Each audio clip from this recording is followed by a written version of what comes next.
इस पार्लियामेंट ने जुल्फकार अली भुट्टो पैदा किया तो फांसी चढ़ा दी। बीबी शहीद ने अगर इस पार्लियामेंट को सुप्रीम कराना चाहा तो कत्ल कर दिया। अगर नवाज शरीफ ने अपनी कोशिश कोई की तो उनको जलावतन होना पड़ा। अगर गिलानी साहब ने कोई तारीख रकम करने की कोशिश की तो उसको नाअहल होना पड़ा। अगर आसिफ अली जरदारी मेरे शेर बहादुर लीडर ने पाकिस्तान की तारीख रकम की तो अपने गोल्डन 12 ईयर जेल में अपनी काल कोठड़ी में बसर करके वो तारीख रकम। तो सियासी लोगों को मिला क्या है, हमने किया क्या है? आप भी हम सब गली गली घर घर जाएं, अवामी सियासत करें, लोगों की मिन्नतजारी करें, उनके मसले हल करें। किसी का अस्पताल हो, वो नहीं मानते कि आप लेजिस्लेशन के लिए आए हैं कोर्ट में, पार्लियामेंट में। हर शख्स अपना ये हक समझता है और हम उसका हक तस्लीम करते हैं। जिस तरह अभी बलोच साहब ने कहा कि बिजली भी नहीं है तो भी हमारी जिम्मेदारी, गैस नहीं है तो भी हमारी जिम्मेदारी, पानी नहीं है हमारी जिम्मेदारी, जाती झगड़ा है उनका हमारी जिम्मेदारी। और जब पार्लियामान के ये अरकान इतनी जद्दोजहद के बाद सो कॉल्ड इस सुपीरियर पार्लियामेंट में आते हैं तो एक बाबू, मैं तो बाबू ही कहूंगा, ये सारे कोई इंटर पास, कोई ज्यादा एलएलबी किया हुआ है, तो ये लोग आपकी इस सारी सुपरमेसी को इस तरह खत्म करके रख देते हैं जिस तरह की जी कोई बात ही नहीं।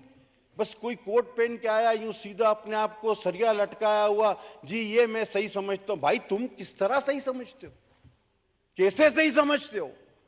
किसने इख्तियार दिया तुम्हें कि पूरे पाकिस्तान की मुस्तकबिल की का फैसला कर दो, उसकी तारीख बदल के रख दो?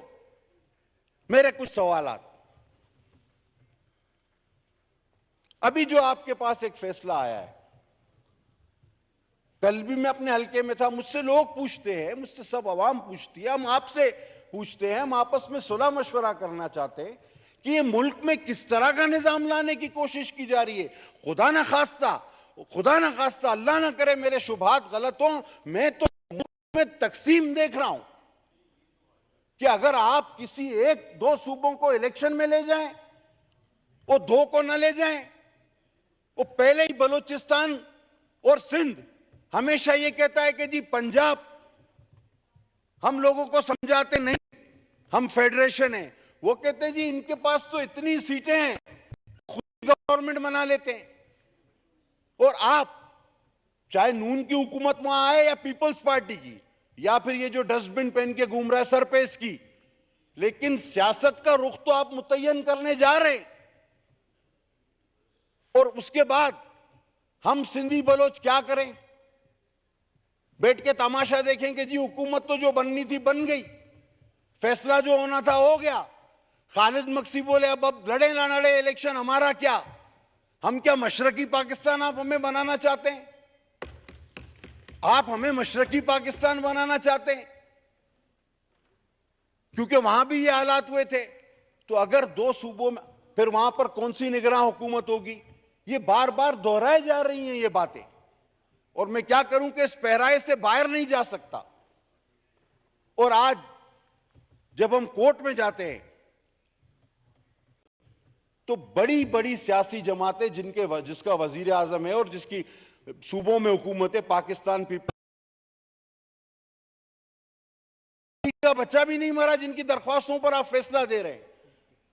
ये कह रहे हैं कि हमने 20 साल जमहूरी जद्दोजहद की। तो भाई मैंने तो तुमको चंदा ही लेते हुए देखा है, एक दिन भी कुछ जद्दोजहद में तो मैंने नहीं देखा। मैंने तो नहीं देखा तुम्हारी बस भी छूट गई हो, मैंने आपको पैदल चलते हुए भी नहीं देखा, जेल जाना दूर की बात है। मैं शेर, मेरा ये, मैं आपको एक किस्सा सुनाऊं।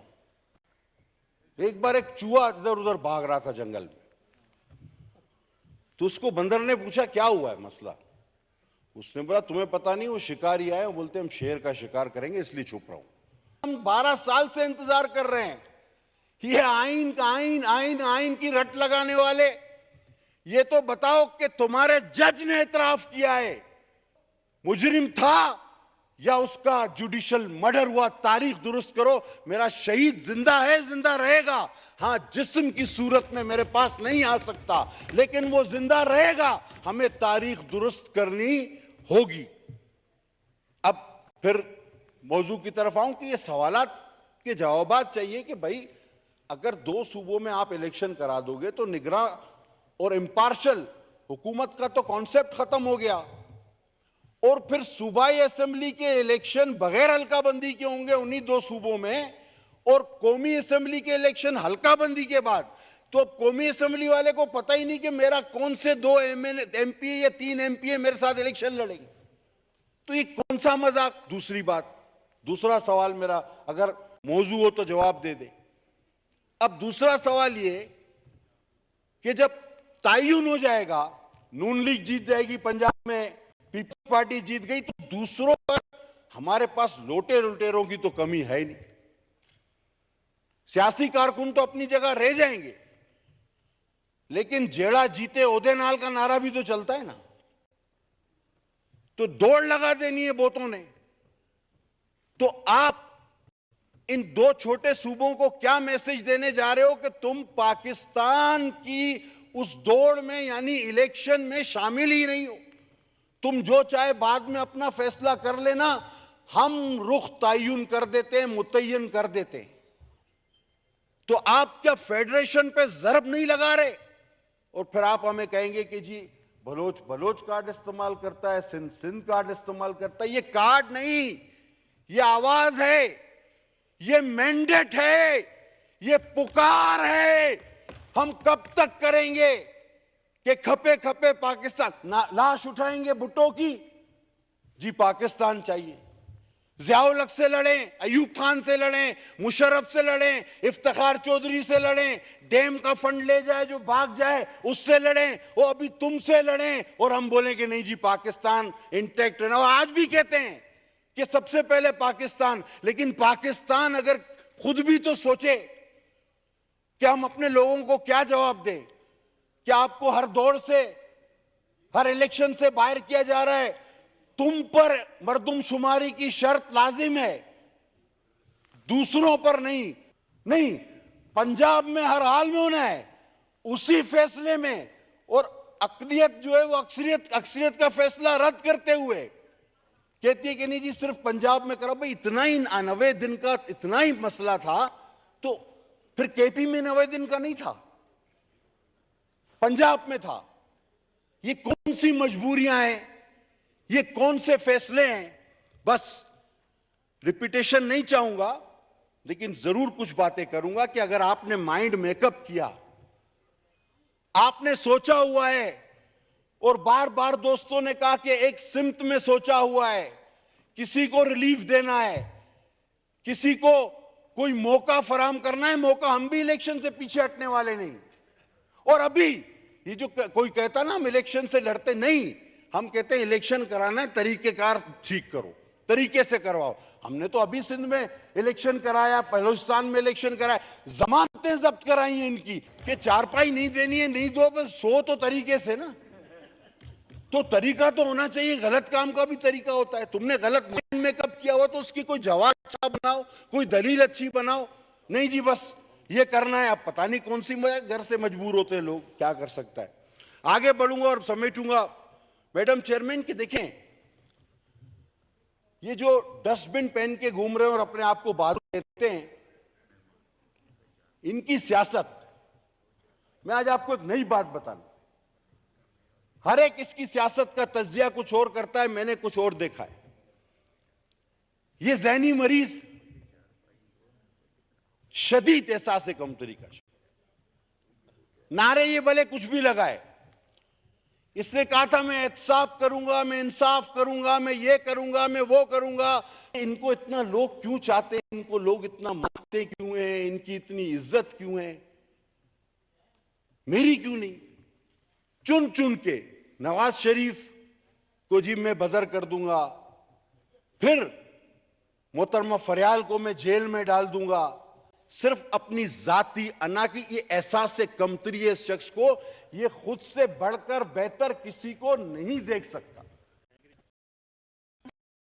जिसको हुकूमत मिले, जिसे अल्लाह जिसको इज्जत दे, इसके जहन में अब ये अगर आप हिस्ट्री में जाएं तो जावेद मियांदाद को भी ये टीम में बर्दाश्त नहीं करता था। आप तारीख उठा के देखें, ये कासिम उमर को टीम में बर्दाश्त नहीं करता था, खेला इससे भी नहीं जाता था।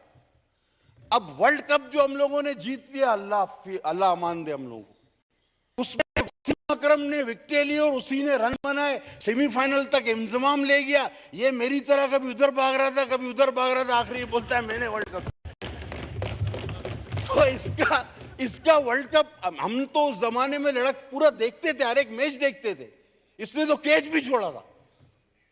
अभी इसको जो क्या करे, सबसे बुढ़ा यही था, तो इसको इज्जत के तौर पे, बड़ी उम्र के तौर पे कप्तान, खेल की वजह से थोड़ी कप्तान बनाया था, ये बुजुर्ग की वजह से कप्तान था।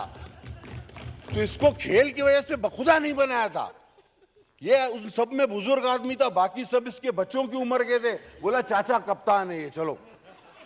तो चाचा कप्तान ने वर्ल्ड कप का पकड़ा। आप इसकी वो तकरीर उठा के देखो, जब इसने वर्ल्ड कप हाथ में पकड़ा, चाचा ने ये नहीं बोला टीम ने अच्छा खेला, इंजमाम ने, वसीम अकरम ने। मैं गुजारिश करूंगा अपनी पीपल्स पार्टी को, गुजारिश बहैसियत रुकने मजलिस शूरा सीईसी मेंबर, कि ये एहसास कमतरी का मारा शख्स। और आपको एक और बात बताऊं, ये कहता ना हम इस्तीफे दे रहे, नहीं, ये असेंबली में क्यों नहीं आता, मैं आज आपको असल बात बताऊं। क्योंकि इसको पता है कि असेंबली में अगर बात तो मुझे सामने से जवाब सुनना पड़ेगा। ये किसी ऐसी जगह जा नहीं जाता जहां मनाजरे की सूरत हाल हो। आप गौर कर ले, इसने पब्लिक प्रेस कॉन्फ्रेंस, एक आध सीधा टेढ़ा सवाल आया, ये गुस्से में उठ के या भाग गया दुम दबा के। ये जलसा करता है तो अपने ही लोग जमा करता है, उसमें एंड टाइम पे पहुंचता है। अपने खिलाफ तो ये बात या मुबाहिसे की सूरत तो पैदा ही नहीं होने देता, अपनी वीडियो रिकॉर्ड करके रिलीज करता रहता है। सामने कोई नहीं हो, ये अकेला हो, कोई बात ना कर सके, ये इसलिए असेंबली नहीं आता। बाकी सब बहाने कि जी मैं इस्तीफा देता हूं, कभी कहता है हमारा इस्तीफा मंजूर क्यों किया, कभी कहते हैं हम इस्तीफा देते हैं, कभी कहता है मैं इनके साथ बैठने को तैयार, कहता है, अब कहता है ये चोर है, इनके साथ बैठने को मैं एक छत के नीचे नहीं बैठूं। तो भाई अपोजिशन में भी तो हम लोग बैठे हुए थे, तो तुमको हुकूमत दे दो, तुम आ जाएगा। तो इसका मसला ये है कि अगर मैं एक बात करता हूं, अगर कोई इसको सोचे, हम कल इलेक्शन कराते हैं, जैसे ये सिंध में, बलूचिस्तान में हर जगह हार गया, तो क्या ये मान लेगा? अगर कोई समझता है, मेरा उसके लिए एक पैगाम है कि इलेक्शन पाकिस्तान के मौजूदा मसले का हल है, मैं उससे डेफर करता हूं। क्योंकि ये वही इलेक्शन मानेगा कि जिसमें कहे कि मैं जीता हूं, वरना ना खेलेंगे ना खेलने देंगे। कौन सा इलेक्शन ऐसा होगा जो ये माने अगर इसको डिफीट हो जाए? सबको पता है नहीं मानेगा। ये तो सिर्फ तारीख में कभी भी हो, ये वही इलेक्शन मानेगा कि मैं जीतूं, मैं वजीर आजम बनूं, तो मुल्क चलेगा, सियासत चलेगी।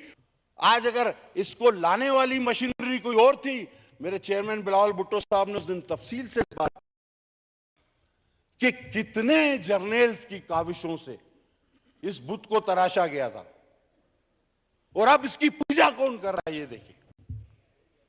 ओ भाई, ये जज जनरल से निकलो। ये कब तक इफ्तिखार चौधरी और साकिब निसार जैसे रिवायतों पे चलोगे? ये कब तक अयूब खान, ज़िया-उल हक और मुशर्रफ की रिवायतों पे चलोगे? लोगों के मुंतखब नुमाइंदों को उनके इख्तियारात वापस करो। आप कुछ भी नहीं हो, आप एक्ट ऑफ पार्लियामेंट के जरिए बैठे हो। What is supreme court? An act of parliament, am and right Shahid साहब? An act of parliament. What is high court? An act of parliament.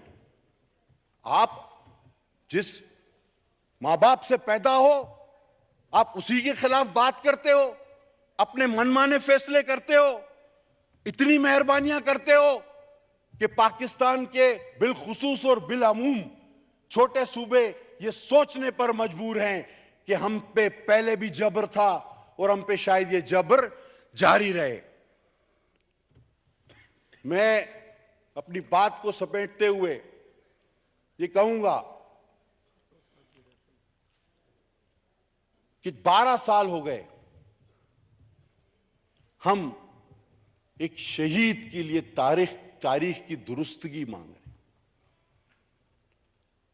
और जिसका एतराफ नसीम हसन शाह टीवी पे कर चुका है। फांसी नहीं बनती थी, फांसी नहीं बनी।